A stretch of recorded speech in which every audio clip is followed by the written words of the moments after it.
Found out my mom and sister lied too. Steal my inheritance to fund my sister's house, so I exposed them at her party now. My mom has disowned me and my sister is playing the victim. I 15F need to share what's been happening in my family, because the events of last night have left me completely shaken, and I honestly don't know if I did the right thing. The situation with my sister Emma 24F has finally reached a breaking point, and I feel like I've lost my entire family in one night. But to understand how things got this bad, I need to start from the beginning. I was never supposed to exist. At least that's the impression I've always gotten from my mother. Emma was their miracle baby, conceived after years of fertility treatments and multiple miscarriages. My parents had almost given up hope when my mom finally got pregnant with Emma. She had the perfect pregnancy, and Emma was born healthy and beautiful. My mom loved to tell the story of how she cried for hours when she first held Emma, knowing their family was finally complete. Except 9 years later, surprise, I came along. My mom has never tried to hide how unexpected and unwanted my arrival was. She tells anyone who will listen about how shocked they were, how they had to scramble to convert the home office into a nursery, how all their plans had to change. She laughs when she tells these stories, but there's always this edge to her voice, like she's still bitter about the inconvenience of it all. My earliest memories are of trying to get my mother's attention while she fawned over Emma. My dad was different. He would always try to make things more equal, but it was like fighting against a tidal wave. He'd take me for ice cream after school, sometimes just the two of us, and tell me how proud he was of me. He'd help me with my homework, attend every school event, and always made sure to celebrate my achievements, even if mom didn't care. But 3 years ago, everything fell apart when he died in a car accident. It was raining heavily that night, the kind of rain that makes it hard to see more than a few feet ahead. Dad was driving home from work when a drunk driver ran a red light and crashed into his car. He died instantly, they told us. I remember sitting in the hospital waiting room hoping it was all a mistake, that he'd walk through those doors with his warm smile and terrible dad jokes. But he never did. The funeral was the first time I saw just how different my mother's love for her two daughters was. Emma was allowed to completely fall apart, sobbing dramatically and needing to be supported by everyone. Mom spent the entire time comforting her, making sure she ate, holding her hand. Meanwhile, I sat alone in the corner trying to hold myself together, because I knew no one would comfort me if I broke down. That's when things really started to get worse. At home, with Dad gone, there was no one to balance out Mom's favoritism anymore. Emma moved back home after graduating college, claiming she needed time to find herself while grieving Dad. That's when our house turned into a complete nightmare for me. Every morning I'd wake up to find a list of chores taped to my door: laundry, dishes, vacuuming, cleaning the bathrooms. It was endless. If I didn't finish everything before Mom got home from work, there would be hell to pay. Meanwhile, Emma would sleep until noon, spend hours getting ready, then go to her cushy office job where she basically just answered emails all day. When she got home, she'd collapse on the couch, complaining about how exhausted she was, while I scrubbed floors or made dinner. I remember one particularly bad weekend. About 6 months after her dad died, I had a huge science fair project due on Monday, the kind that could actually affect my final grade. I've been working on it for weeks, and I just needed Saturday to finish up the display board and practice my presentation. But Friday night, Emma announced she was hosting a dinner party for her work friends. The next day, Mom immediately volunteered me to clean the entire house and help prepare the food. When I tried to explain about my project, Mom exploded. She started screaming how I was just looking for excuses to be lazy. She ended up throwing my project materials in the trash, saying I needed to get my priority straight. I spent all Saturday cleaning and cooking, then stayed up until 4 o'clock a.m. trying to redo my entire project. I ended up getting a C because I was too exhausted to present it properly. That incident led to one of our worst fights ever. I was so angry about my grade that I finally snapped. I screamed at Mom about how she was ruining my chances at a good future. Emma jumped in, calling me dramatic and ungrateful. She started listing off all the ways I was a burden. Was the only one who got punished. I was grounded for a month, lost my phone, privileges, and had to write Emma an apology letter. That was also around the time I started noticing money going missing from my piggy bank. I've been saving up birthday money and allowance for years, dreaming of buying a laptop for school. One day I noticed the stack of bills seemed smaller than I remembered. When I counted, over $200 was missing. I confronted Emma about it, since she was the only one who had been in my room recently, supposedly to borrow a sweater she denied everything of course, and Mom took her side. They both gaslit me, saying I must have miscounted or spent the money and forgotten about it. But then I found receipts from the mall and Emma's purse, receipts for exactly the amount that was missing from my savings. When I showed them to Mom, she just shrugged and said Emma probably needed the money more than I did, since she had real expenses to worrying about. The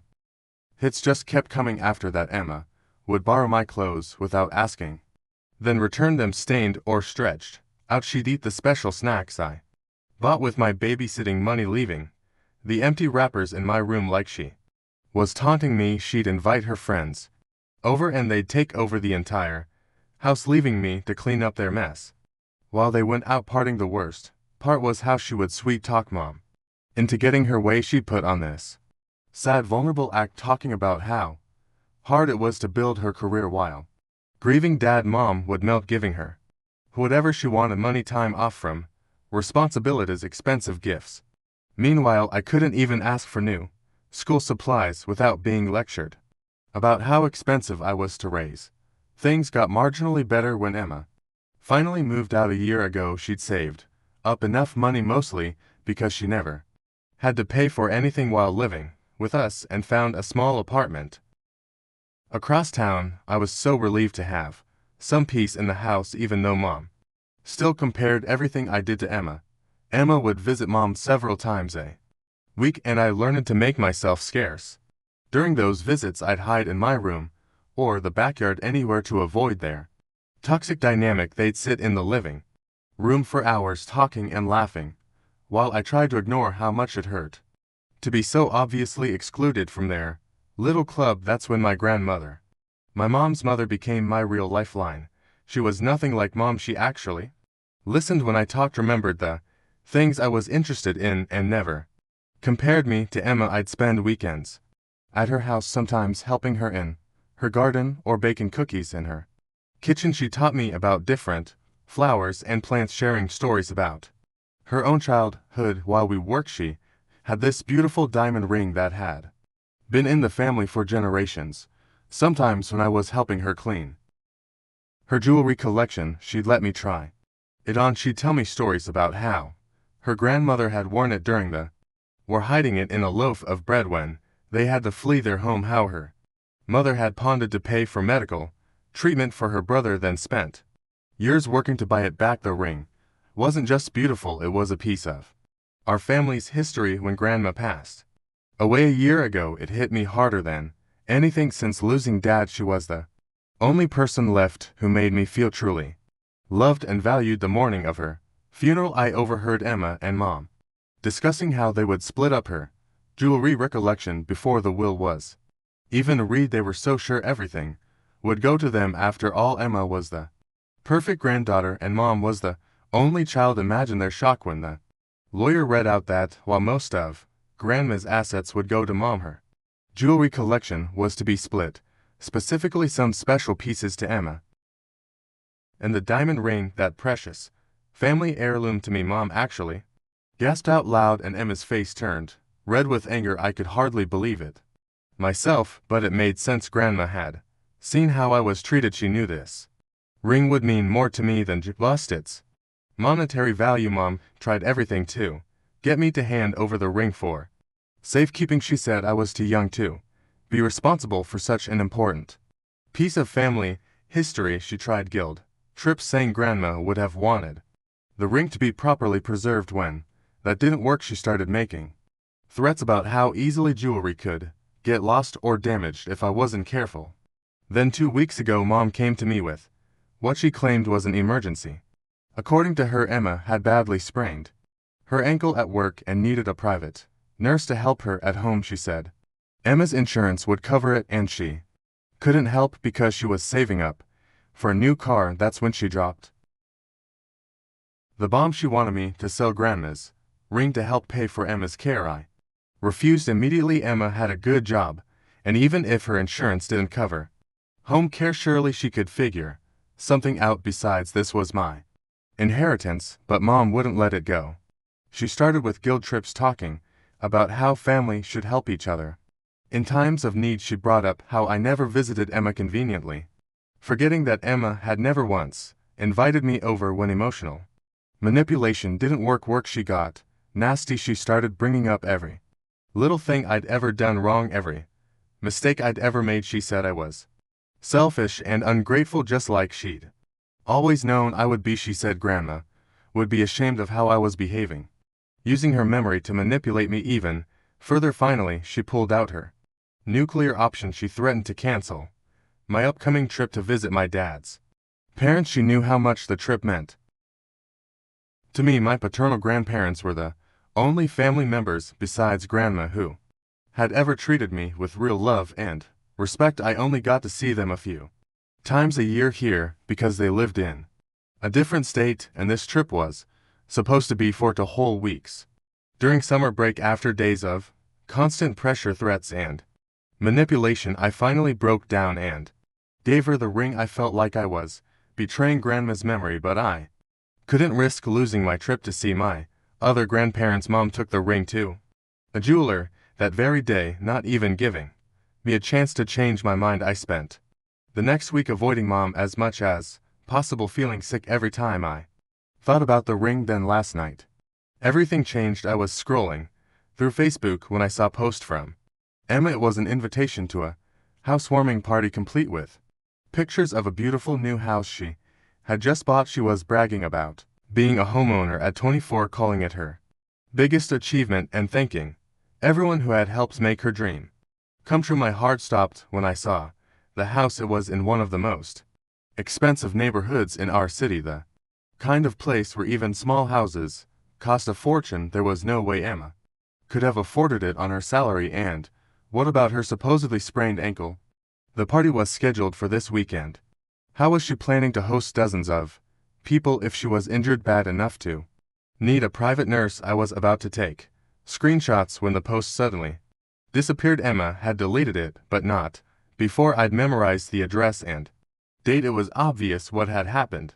Mom had probably warned Emma that I might see the post and figure out where my ring money had really gone. The fact that they tried to hide it only confirmed my suspicions. Last night mom told me she was going to a work party and left the house all dressed up. I waited a few minutes, then called an Uber to take me to the address from Emma's deleted post. Sure enough, mom's car was parked outside the house, which was lit up like a Christmas tree and full of people. Everyone I knew was there, including family members, friends, even some of my cousins who had claimed they were too busy to come to my last birthday party. They all froze when they saw me walk in. Later, I found out through my aunt that Emma and mom had told everyone not to mention the house to me because I was having trouble in school and couldn't handle Emma's success. They had made me out to be some kind of problem child who needed to be kept in the dark. One of Emma's friends was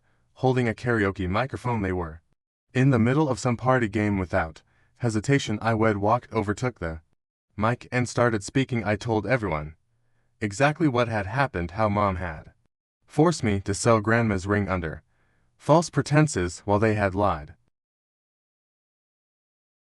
about Emma needing medical care. I explained how Emma was now pretending to have bought this house all on her own when it was partially funded by my stolen inheritance. I didn't stick around to hear their excuses or see the fallout. I said my piece and left, taking another Uber back home. Mom came home about 30 minutes after I did, absolutely livid. She started screaming the moment she walked in, saying I had ruined Emma's special day out of jealous and spite. She said I had no right to humiliate them in front of everyone. that if I had issues with her decisions I should have talked to her privately. That's when she dropped another bomb. Apparently Emma hadn't even known where the money for her down payment came from until recently. Mom claimed she only told Emma about the ring when she made her take down the Facebook post wanting to prevent me from finding out. She said I had no reason to humiliate Emma since she wasn't even aware of what had happened, but I don't buy that for a second. Even if Emma truly didn't know about the ring, which I doubt, she still accepted money that she knew must have come from somewhere. She was still willing to lie about having a sprained ankle. Mom says I've ruined everything, that most of the party guests left early and Emma was devastated. Apparently she broke down crying after everyone left, saying I had ruined what was supposed to be one of the happiest days of her life. Mom hasn't spoken to me since our argument last night, leaving for work early this morning before I woke up. Now that I've had some time to calm down, I'm starting to wonder if I went too far. Maybe I should have confronted them privately instead of exposing everything at the party. But then I think about how they lied to me and tried to hide everything, and I feel justified in what I did. They were never going to admit what they'd done unless I forced them to face it publicly. Still, I can't help but worrying about what comes next. I'm only 15. I still have to live here with Mom for at least 3 more years. After what I did tonight, I can't imagine things will ever go back to even the pretense of normal, but maybe that's for the best. At least now everything is out in the open and I don't have to pretend anymore either. So here I am,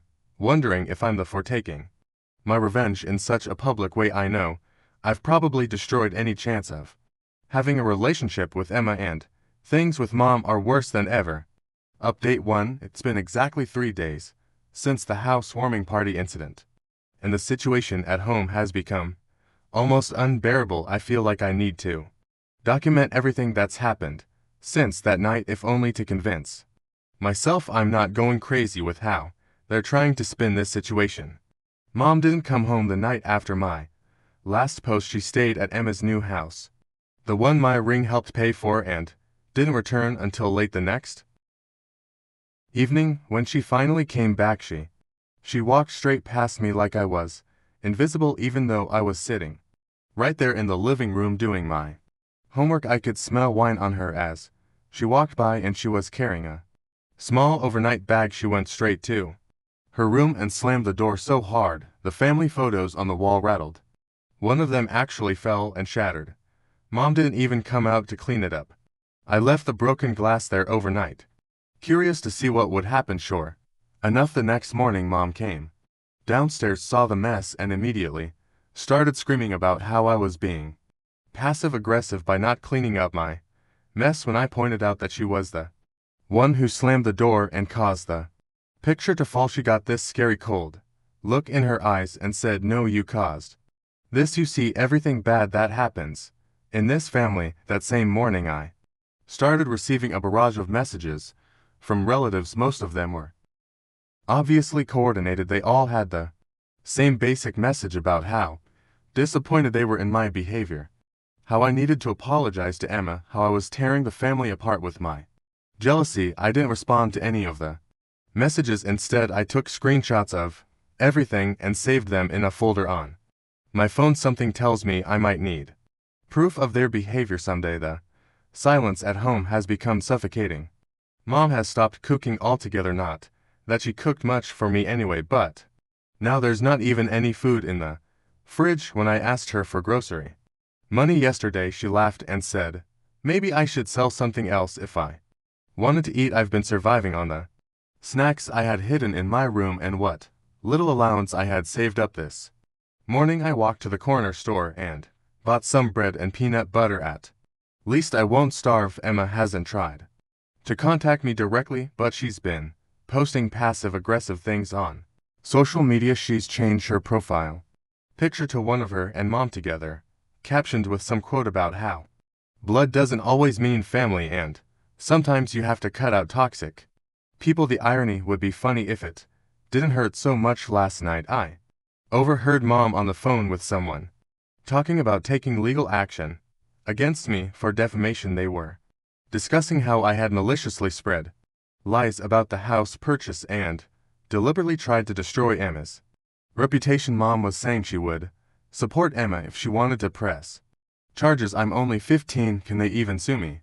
I started searching defamation laws online, but everything I found was confusing and scary. This morning I tried one last time to talk to Mom. I knocked on her door before she left for work and asked if we could please sit down and discuss everything calmly. She opened the door, looked right through me, and said, "I have nothing to say to one grateful liars." Then she walked past me, got in her car, and drove away. I watched her car disappear down the street and realized this might be the end of any real relationship with my mother. I've started gathering important documents and scanning copies to save online. I've also been recording every interaction with Mom, keeping a detailed log of what she says and does. Something tells me I might need all of this documented, especially if they're serious about taking legal action. For now, and just trying to focus on school and staying out of Mom's way as much as possible. I spend most of my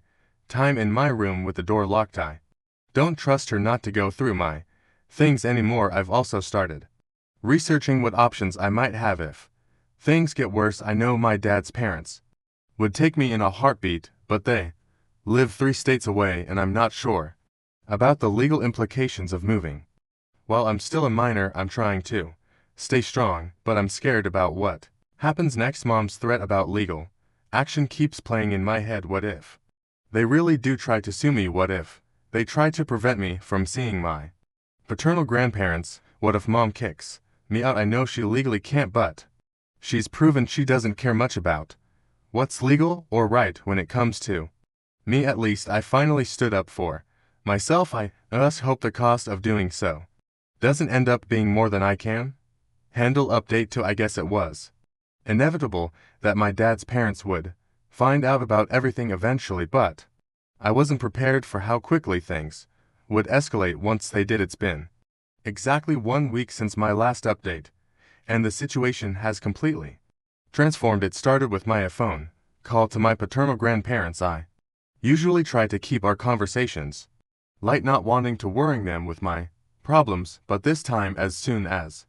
Grandma asked how I was doing, I just broke down. I couldn't hold it in anymore. The words came pouring out through my tears. The absolute silence on the other end of the line after I finished talking was terrifying. Then I heard Grandpa in the background asking what was wrong, and Grandma's muffled voice explaining everything to him. There was some whispered discussion I couldn't quite make out, and then Grandma came back to the phone with a completely different tone. She started asking very specific questions like, was I eating properly? Did I feel safe in the house? Had Mom ever hit me? Then she wanted exact dates and details about when everything had happened with the ring. When I explained about Mom not buying groceries and making comments about me needing to sell something else if I wanted to eat, Grandma made this sound that actually scared me a little. After about an hour of them gathering information, Grandma told me they would be on the first flight out tomorrow morning.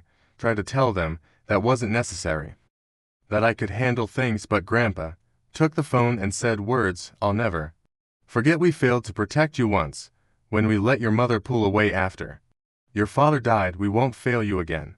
True to their word, they flew in early. The next morning I was in my room when I heard a car pull up. They taken an Uber from the airport. Mom was at work, so I let them in. Grandma took one look at me and burst into tears, pulling me into this hug that made me feel safer than I had in years. Grandpa started walking through the house taking pictures of everything with his phone. They insisted on taking me out for a proper meal right away over breakfast. They said that they'd already contacted their lawyer back home, and he put them in touch with a family law attorney in our city. They wanted me to come live with them permanently. I tried to explain about school and my friends here, but Grandma just took my hand and asked if any of that was worth staying in a house where I wasn't even being fed. We were just finishing up when Mom called. She was screaming so loud I had to hold the phone away from my ear. Apparently one of the neighbors had seen my grandparents arrive and called her at work. She was on her way home and demanding to know what they were doing there. I could barely get a word in before she hung up. When we got back to the house, Mom's car was already in the driveway. She was standing in the front doorway with her arms crossed, trying to look intimidating. Emma's car was there too. She must have called her for backup. What followed was probably the most intense confrontation I've ever witnessed. As soon as we walked in, Mom started her usual performance about how difficult and ungrateful I was, how I was tearing the family apart with my lies, but Grandma shut her down. Immediately, she pulled out a full manila folder of printed screenshots, everything I'd sent them over the years about how I was being treated, plus social media posts and messages from relatives that prove the ring story.